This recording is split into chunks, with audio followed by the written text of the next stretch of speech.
Cumprimento a todos os meus irmãos com a paz de Jesus. Seja bem-vindo a esta live do dia 19 de agosto. Um feliz sábado para todos vocês. Antes de começar, vamos orar. Pai querido que estás nos céus, aqui estamos na Tua presença buscando a Tua face, buscando a Tua bênção, buscando o batismo do Espírito Santo. Derrama o Espírito Santo sobre mim e os meus irmãos para entendermos a mensagem que o Senhor tem para nós nesta manhã de sábado. Ouve a nossa oração. Meu querido Jesus, volte logo. Abrevia o tempo. Poupa o teu povo. Volte logo, querido Jesus, é o nosso clamor. Ora vem, Senhor Jesus. Amém. Meu querido irmão, minha querida irmã, um feliz sábado para todos vocês. Aqui estamos para estudar mais uma vez a Palavra de Deus. A Palavra de Deus é o nosso guia, a nossa bússola. Assim disse o Senhor. É assim que está escrito. Nossa vida deve ser pautada pela Palavra de Deus. Queridos, Deus colocou no nosso coração a mensagem para esta manhã. O cerco de Jerusalém, um sinal de fuga. O cerco de Jerusalém, um sinal de fuga. Queridos, vamos abrir a Bíblia em Mateus capítulo 24. Abra a Bíblia em Mateus capítulo 24. Vamos ver a mensagem que Jesus Cristo nos deu para os nossos dias. Vamos ler a partir do verso 1. E quando Jesus ia saindo do templo, aproximaram-se dele os seus discípulos para lhe mostrarem a estrutura do templo. O orgulho dos judeus era o templo. Jesus, porém, lhes disse: não vedes tudo isto? Em verdade vos digo que não ficará aqui pedra sobre pedra que não seja derribada. E estando assentado no Monte das Oliveiras, chegaram-se a ele os seus discípulos em particular, dizendo: dize-nos quando serão essas coisas, e que sinal haverá da tua vinda e do fim do mundo. A mensagem de Jesus para você e para mim, neste capítulo 24 de Mateus, é referente ao fim do mundo, aos nossos dias, à segunda vinda de Jesus. E o verso 4, e Jesus respondendo, disse-lhes: acautelai-vos, que ninguém vos engane, porque muitos virão em meu nome, dizendo eu sou o Cristo, e enganarão a muitos. E ouvireis de guerras e de rumores de guerras, olhai e não vos assusteis, porque é mistério que isso tudo aconteça, mas ainda não é o fim. Porquanto se levantará nação contra nação, e reino contra reino, e haverá fomes e pestes e terremotos em vários lugares. Você está assistindo todo este cenário descrito por Jesus Cristo como sinais do fim. É inegável. Basta olhar para o mundo que está em chamas, que está em inundações, que está em tragédias. Queridos, nós estamos próximos da segunda vinda de Jesus. E o verso 8 diz: mas todas estas coisas são o princípio das dores. O mundo todo está sofrendo. Nós estamos no período da angústia das nações, porque cristãos e não cristãos, todos estão sofrendo. É uma tragédia mundial. Então vos hão de entregar para serdes atormentados. Virá o tempo da angústia qual nunca houve, após o decreto dominical, quando o povo de Deus vai sofrer mais do que os outros. Mas agora, neste momento, nós estamos na angústia das nações. Todos estão sofrendo. Mas em breve virá o tempo em que vai se cumprir o verso 9. Então vos hão de entregar para serdes atormentados. Vão nos perseguir, matar-vos-ão, e sereis odiados de todas as gentes por causa do meu nome. Nesse tempo muitos serão escandalizados e trair-se-ão uns aos outros, e uns aos outros se aborrecerão. E surgirão muitos falsos profetas e enganarão a muitos. E por se multiplicar a iniquidade, ou seja, o pecado, o amor de muitos esfriará. Mas aquele que perseverar até o fim será salvo. E este evangelho do reino será pregado em todo o mundo, em testemunho a todas as gentes, e então virá o fim. Verso 15. Quando, pois, virdes que a abominação da desolação, de que falou o profeta Daniel, está no lugar santo, quem lê, atenda. Então os que estiverem na Judéia fujam para os montes, e quem estiver sobre o telhado não desça a tirar alguma coisa da sua casa, e quem estiver no campo não volte atrás a buscar os seus vestidos, mas ai das grávidas e das que amamentarem naqueles dias. E orai para que a vossa fuga não aconteça no inverno nem no sábado. Meu querido irmão, aqui Jesus Cristo está falando do tempo do fim. Jesus Cristo começa falando da destruição de Jerusalém, mas Jesus Cristo passa para os sinais escatológicos do tempo do fim. E eu quero chamar a sua atenção exatamente para o verso 15.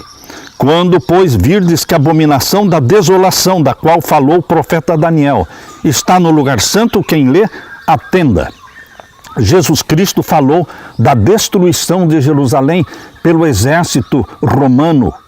Roma imperial cercou Jerusalém. Do alto do Monte das Oliveiras, Jesus olhava para Jerusalém.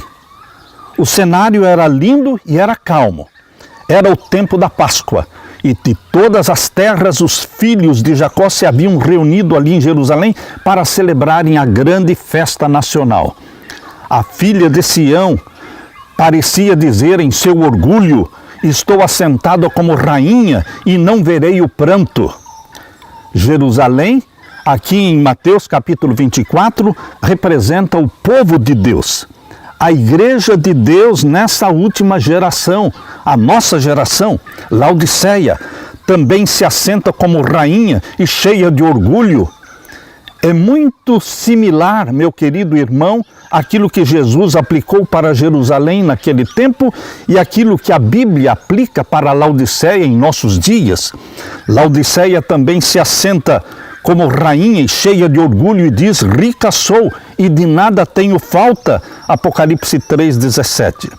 Entretanto, pensamentos muito diversos ocupavam a mente de Jesus.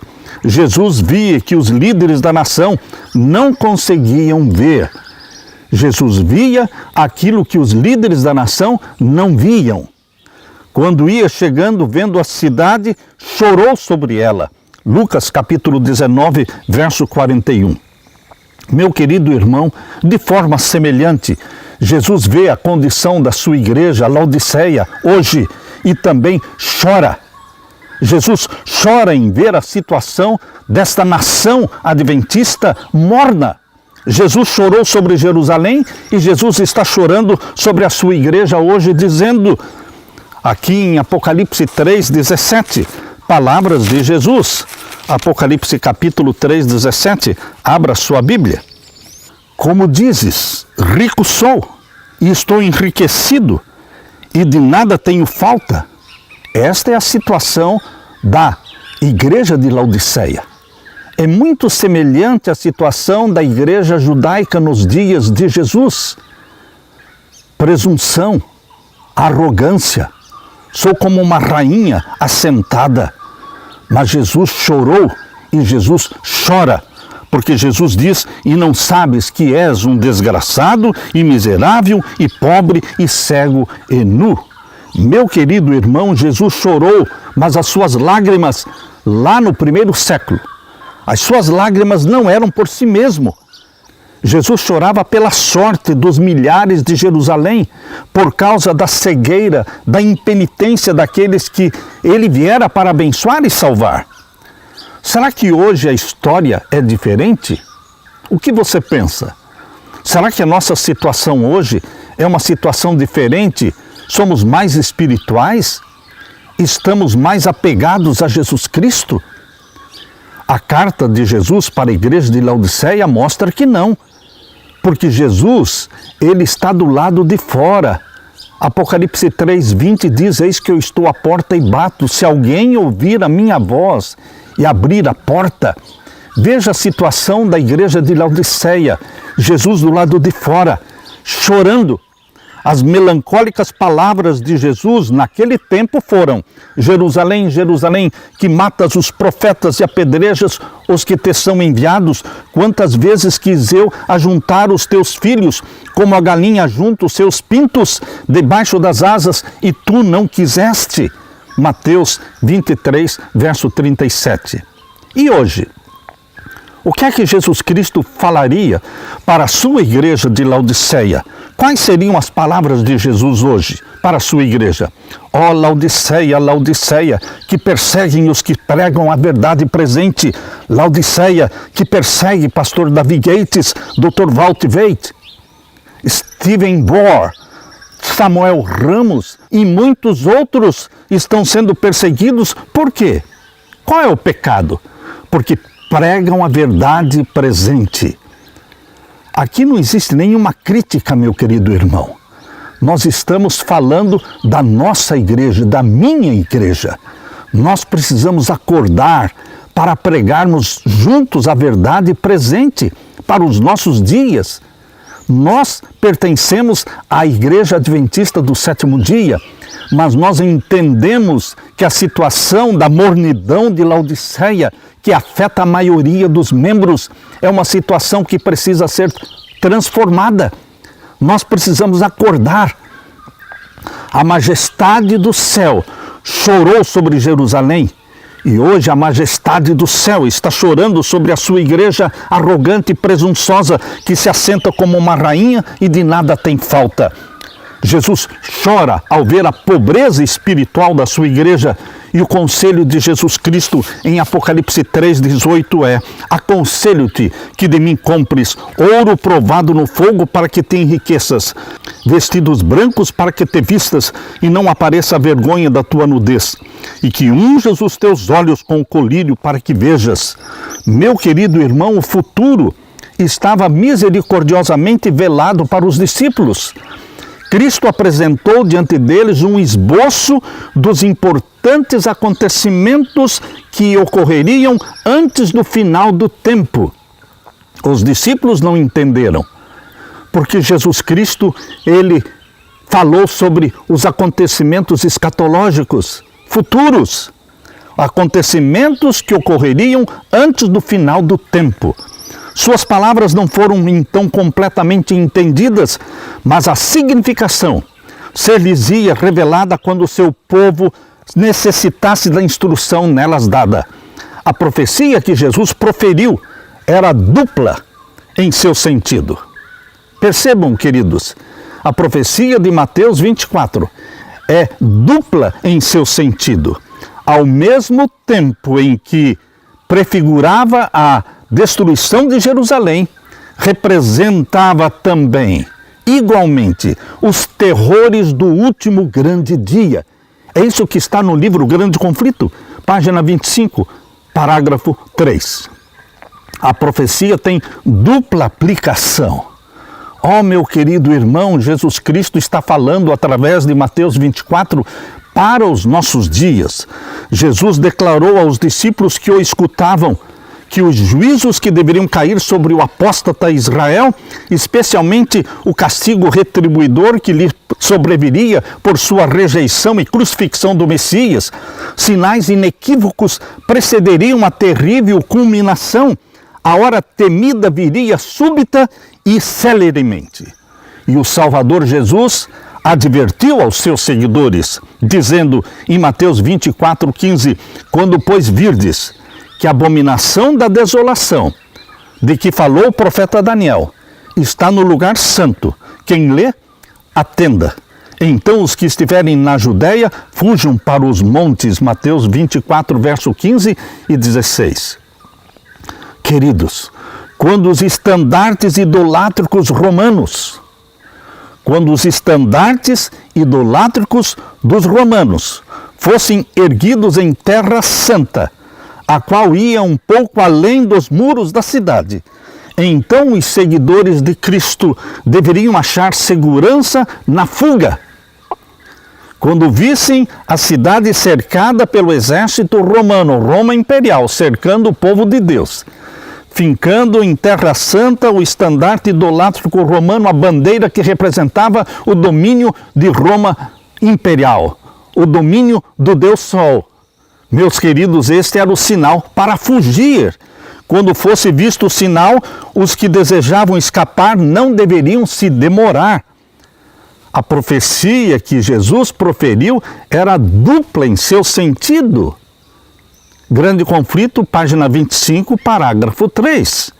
A profecia era dupla em seu sentido, ao mesmo tempo em que prefigurava a destruição de Jerusalém, representa também os terrores dos últimos dias, os nossos dias. Se esta profecia não se aplicasse a nós, eu não estaria estudando esta profecia com você hoje. Mas porque diz respeito a mim e a você, diz respeito à igreja de Deus hoje, à igreja remanescente de Deus hoje, então precisamos nos aprofundar nesse estudo.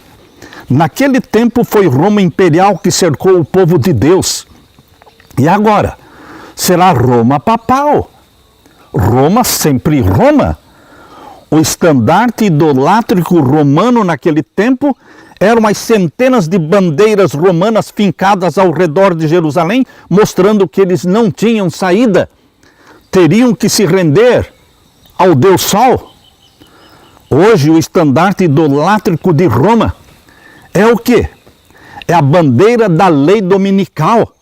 É a mesma adoração ao Deus Sol. Roma papal quer ver o mundo todo adorando o Sol, guardando o dia do Sol, Sunday, dia do Sol, celebrando o dia do nascimento do Sol, 25 de dezembro. Tudo gira em torno da adoração ao Sol. O paralelo entre o que aconteceu em Jerusalém e o que está acontecendo com o povo de Deus hoje não é um achismo que veio da minha cabeça. Não, meu querido irmão, minha querida irmã, não é o meu achismo. Foi Jesus e foi também Ellen White, a profetisa de Deus, que fizeram este paralelo entre o que aconteceu para Jerusalém, quando foi cercada pelo exército por Roma imperial, e o que vai acontecer para o povo de Deus quando será cercado também por Roma papal em nossos dias. O primeiro cerco de Jerusalém ocorreu entre o ano de 67 e 68 depois de Cristo, e foi o sinal para a fuga. Os cristãos dentro de Jerusalém queriam fugir, mas não tinha como fugir, e repentinamente o cerco foi retirado. Sem nenhuma explicação, o exército romano que cercava Jerusalém levantou o cerco e começaram a voltar para a cidade de Roma. Sem nenhuma explicação, mas queridos, o cerco foi retirado. A morte do imperador Nero, o suicídio de Nero, aconteceu no ano 68. E agora Roma estava sem imperador. Vespasiano, pai de Tito, Vespasiano deveria ser o próximo imperador.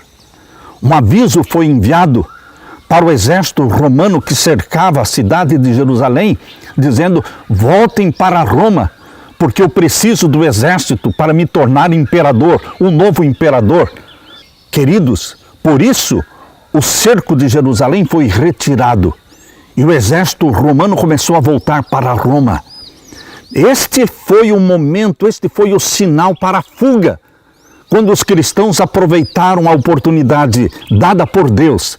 E então eles fugiram de Jerusalém. Meu querido irmão, o primeiro cerco de Jerusalém aponta para o primeiro cerco do povo de Deus, agora no tempo do fim.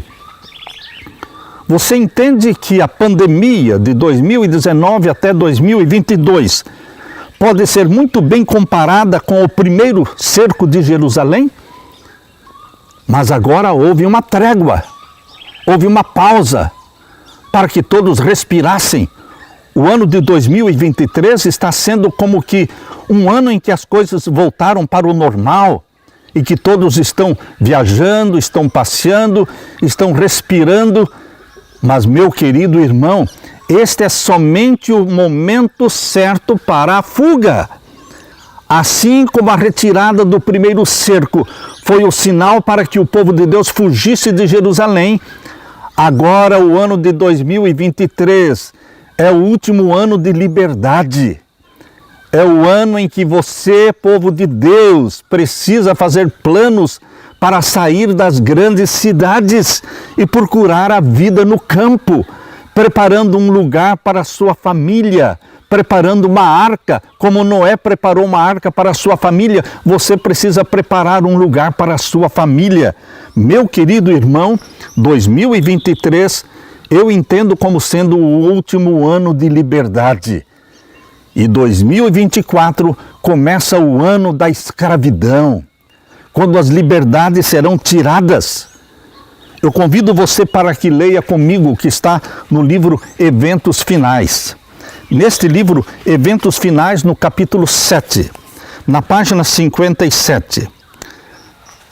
Capítulo 7 de Eventos Finais, Vida Campestre. Página 57. Diz assim: deve-se sair das cidades o mais depressa possível. Isso foi escrito em 1903. Deve-se sair das cidades o mais depressa possível e adquirir um pequeno pedaço de terra onde seja possível ter um jardim em que os filhos vejam as flores crescerem e delas aprendam lições de simplicidade e pureza. Como é que muitos estão falando que ainda não é tempo? Porque muitos estão dizendo que somos alarmistas? Porque muitos líderes e pregadores defendem que o povo ainda deve permanecer na cidade? Meu querido irmão, em 1903, Deus falou através da sua serva, deve-se sair das cidades o mais depressa possível. E o que Deus está dizendo hoje, em 2023? Para fora das cidades é a minha mensagem neste tempo.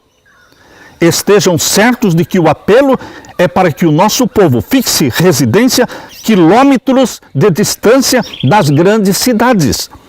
O Senhor recomenda que o seu povo fixe residência longe das cidades, pois a hora em que não se imagina, fogo e enxofre cairão do céu sobre essas cidades. A sua punição será proporcional aos seus pecados. E na página 58... como guardadores dos mandamentos de Deus, temos que deixar as cidades. Como fez Enoque, devemos trabalhar nas cidades, mas não morar nelas. Isso foi escrito em 1899. Ló poderia ter preservado de muitos males a família, se não houvesse estabelecido o seu lar naquela pecaminosa e contaminada cidade. Ló poderia ter salvo a sua família, mas perdeu a família toda, porque ele consentiu em morar numa grande cidade pervertida. Meu querido pai, minha querida mãe, vocês pais, nós somos os representantes de Deus dentro da família. Nós devemos fazer as decisões certas com oração, pensadamente, planejadamente, não atropeladamente, mas de forma responsável. Devemos planejar, colocar nossas famílias no campo. Outra vez digo, saiam das cidades. Página 58. Não considerem uma grande privação ter de ir para as colinas e montanhas, mas busquem esse retiro onde possam estar sozinhos com Deus para aprender sua vontade e seu caminho. Insisto com o nosso povo para tornar o trabalho da sua vida procurar a espiritualidade. Cristo está para vir. Por esse motivo é que digo ao nosso povo, não considerem uma privação ser convidados a abandonar as cidades e mudar-se para as zonas rurais. Aí, ricas bênçãos aguardam os que delas se quiserem apoderar, contemplando as cenas da natureza, as obras do Criador, estudando as obras das mãos de Deus, imperceptivelmente seremos transformados à mesma imagem. Isto foi escrito em 1908. Pais, com a família, afluem às cidades porque, na sua fantasia, pensam ser mais fácil ganhar o pão ali do que no campo. E a tarefa de edificar o caráter será 10 vezes mais árdua para os pais e filhos na cidade. É tempo do nosso povo tirar suas famílias das cidades, levando-as para localidades mais retiradas. Do contrário, muitos dos jovens e também muitos de mais idade serão enredados e apanhados pelo inimigo, 1904 foi escrito: tiremos nossos filhos do cenário e dos sons da cidade para longe do ruído de veículos e sua mente se tornará mais saudável. Será mais fácil levar-lhes ao coração a verdade da palavra de Deus.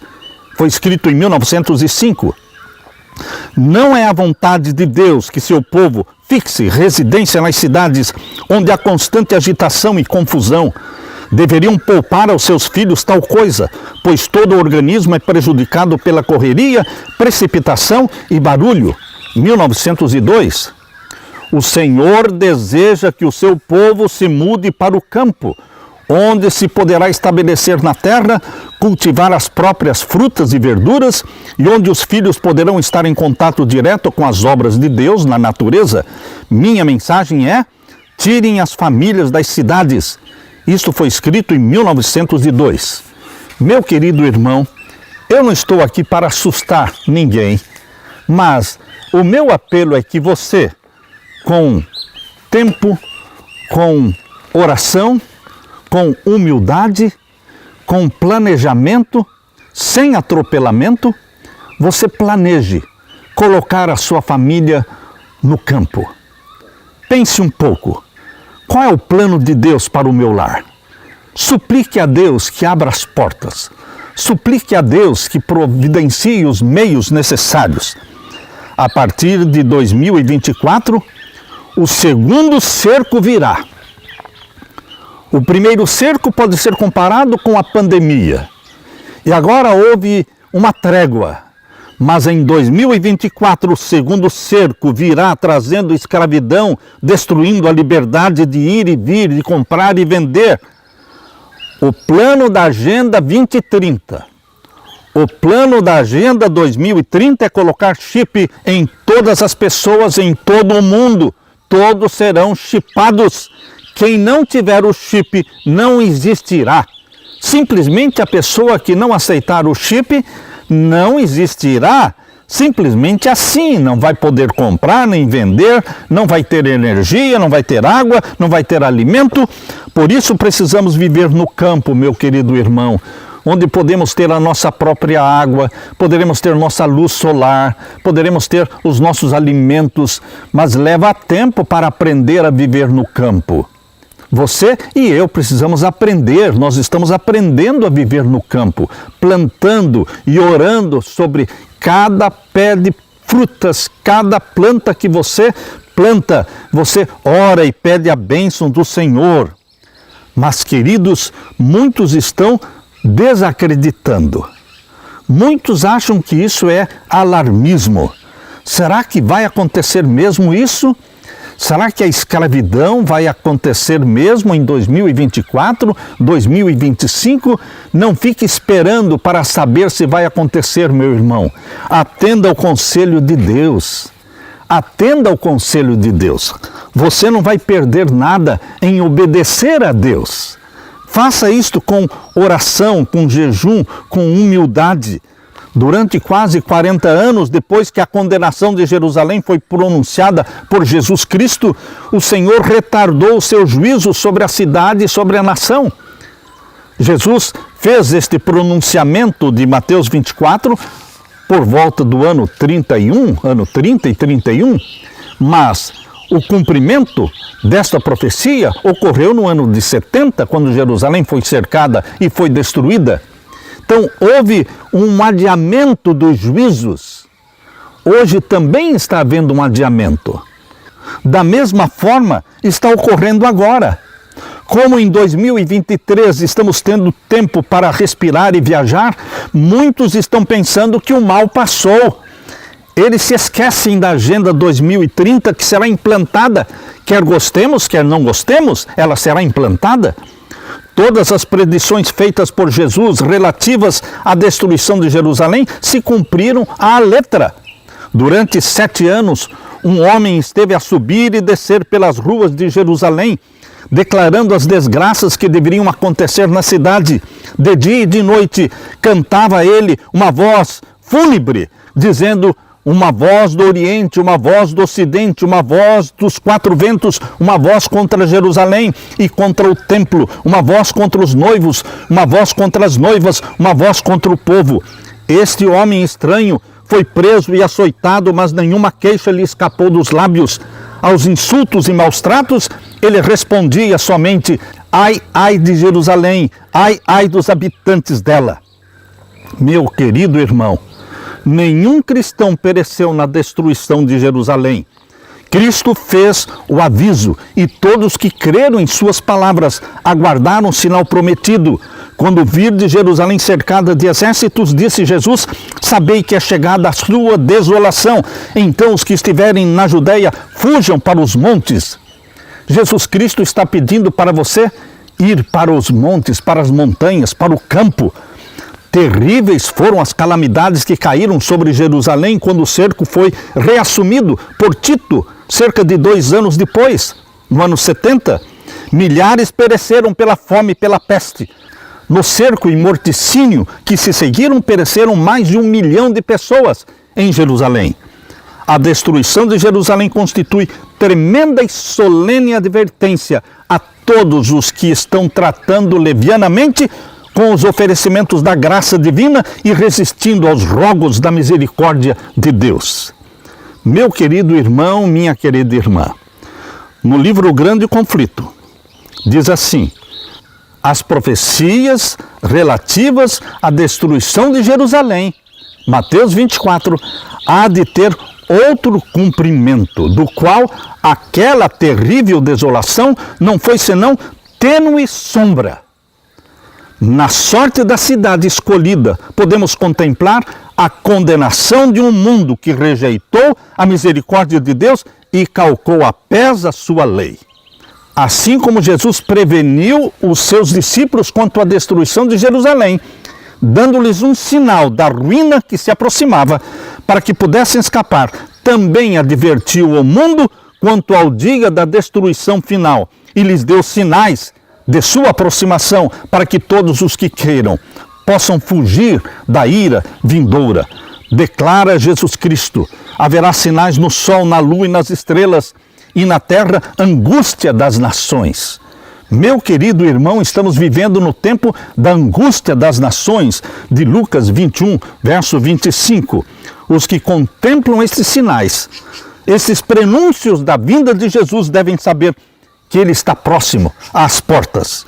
Vigiai, pois, Marcos 13, 35. Vigiai, pois, são suas palavras de advertência. Os que atendem ao aviso não serão deixados em trevas, para que aquele dia os apanhe desprevenidos, mas os que não vigiarem, o dia do Senhor virá como ladrão de noite, conforme diz 1 Tessalonicenses 5, verso 2. O mundo, meu querido irmão, minha querida irmã, não está mais preparado hoje para dar crédito à mensagem para este tempo do que estavam os judeus para receberem o aviso do Salvador relativo a Jerusalém. Venha quando vier o dia do Senhor, virá de improviso sobre os ímpios, sobre os mornos, correndo a vida sua rotina invariável, encontrando-se os homens absortos nos prazeres, nos negócios, no comércio, na ambição do ganho, estando os dirigentes do mundo religioso a engrandecer o progresso e a ilustração do mundo, achando-se o povo de Deus embalado numa falsa segurança, então, como ladrão à meia-noite, rouba na casa que não é guardada. Sobrevirá repentina destruição aos descuidados e ímpios, e de nenhum modo escaparão. 1 Tessalonicenses 5, versos 3 a 5. Mas você, meu querido irmão, você, minha querida irmã, povo de Deus, vocês, filhos e filhas de Deus ungidos pelo Espírito Santo, vocês estão prontos para obedecer à voz de Deus. Para vocês, a volta de Jesus Cristo não será como ladrão à meia-noite, porque nós conhecemos o tempo, não sabemos o dia e a hora, mas conhecemos o tempo da volta de Jesus, e nós estamos vigiando e orando e olhando para cima, clamando: ora vem, Senhor Jesus. Que este seja o seu clamor, meu querido irmão. Ora, vem, Senhor Jesus, derrama sobre mim e os meus irmãos o Espírito Santo. Abrevia tua vinda, meu querido Jesus. Poupa o teu povo. Derrama o Espírito Santo sobre nós. Venha logo nos buscar. É em teu nome, Jesus, que clamamos. Amém, Senhor. E amém. Deixo com você a bênção do meu Jesus e a paz que só Jesus pode dar. Amém.